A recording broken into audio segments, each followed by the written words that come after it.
হয়তো যারে আপনি গালি দিলেন সে আল্লাহর কাছে আপনার চেয়েও বেশি প্রিয়। জোরে কোন ঠিক কিনা?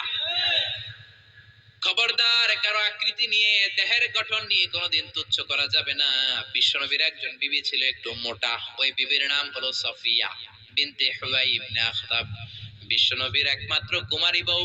আয়েশা একদিন ঝগড়া লেগে বিশ্বনবীর কাছে এসে বলল, আপনার মুটকি বউ সফিয়া, আপনার মুটকি বউ সফিয়া।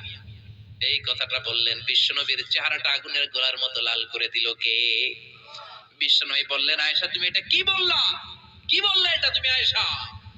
লাকাদ কুলতিলা কালিমাতান ইয়া আয়েশা, ও আয়েশা এমন কথা তুমি বলেছো, লাউ মুসিজাত বিমাইল বাহার, এই কথাটা যদি সাগরের পানিতে রেখে দেয়া হয়, সাগরের চমৎকার নীলাভ পানি মুহূর্তের মধ্যে কুচকুচে কালো হয়ে যাবে রে আয়েশা। আল্লাহু আকবার। এজন্য আল্লাহ বললেন, খবরদার, গঠনাকৃতি নিয়ে তুচ্ছ করো না। এরপর আল্লাহ